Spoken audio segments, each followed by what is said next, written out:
विष्णु ब्रह्मनुतं स्वकीय कपयो वाताकृतिं शंकरम। महाराज ब्रह्मा जी ने भगवान शिव का यहाँ बंधन किया।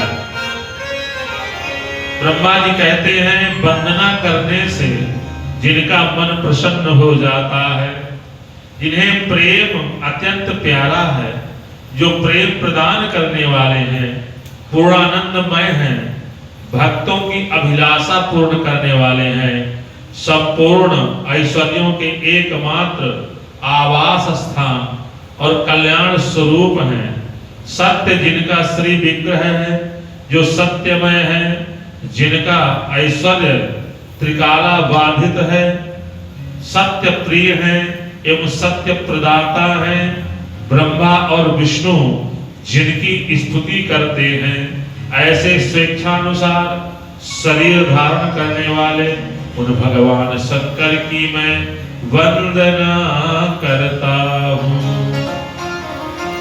नारद जी ने पूछा, हे ब्रह्मदेव, देवताओं का मंगल करने वाले देव परमात्मा शिव तो सर्व समर्थ है, आत्मा राम है।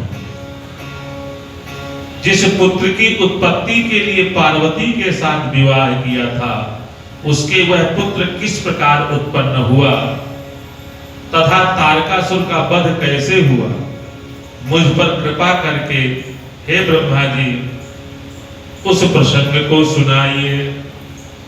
तब ब्रह्मा जी ने इसके उत्तर में सुंदर कार्तिकेय जन्म की बात को सुनाया।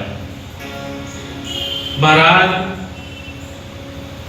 ब्रह्मा जी कहते हैं भगवान शिव विहार में इतना लीन हो गए कि समय का ज्ञान नहीं रहा। अनेक वर्ष व्यतीत हो गए, देवताओं की चिंता होने लगी।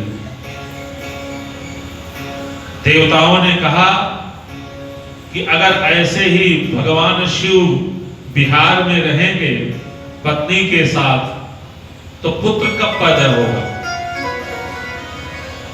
और महाराज यही चिंतन चल रहा था, लेकिन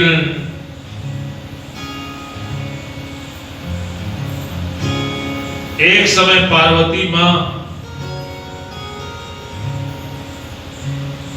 किसी काम में व्यस्त थी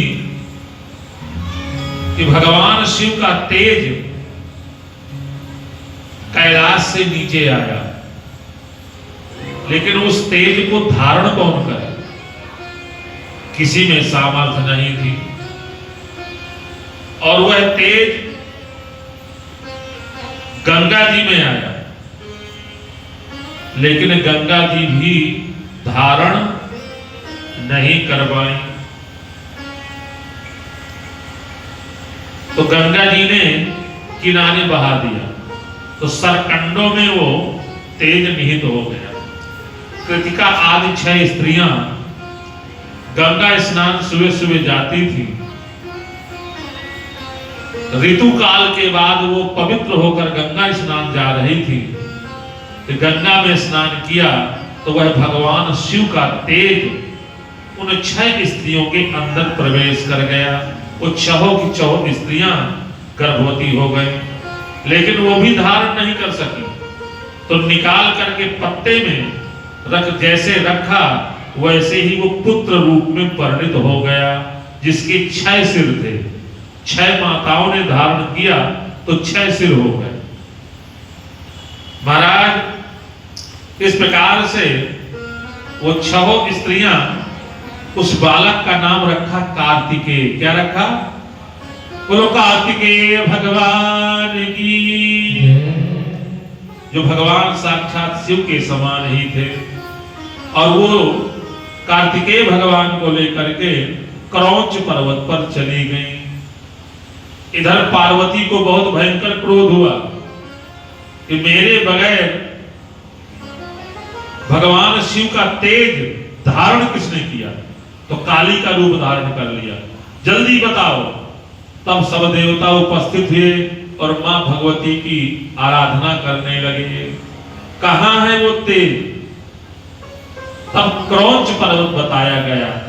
भगवान शिव पार्वती के साथ क्रौंच पर्वत में पधारे और कार्तिकेय कुमार को लेने के लिए, लेकिन अपनी माताओं का संग छोड़ करके कार्तिकेय लौटे नहीं, तो भगवान वहीं क्रौंच पर्वत पर शिवलिंग के रूप में विराजमान हो गए। इस प्रकार से देवताओं के द्वारा प्रदत्त, देवताओं ने भगवान शिव की बहुत स्तुति की और कहा, प्रभु आपके पुत्र के द्वारा ये तारकासुर मारा जाने वाला था, लेकिन अभी तक देवताओं का कार्य हुआ नहीं। हे दयालु, अब आप आज्ञा करें तो कुमार कार्तिकेय थोड़ा बड़े हुए हैं, उनको सेनाध्यक्ष बनाया जाए। ब्रह्मा जी कहते हैं जैसे देवताओं ने कहा, विष्णु आदि ने, तब भगवान शिव ने आज्ञा प्रदान करी और अपने पुत्र को बुला करके सेना नायक के रूप में अभिषेक कर दिया।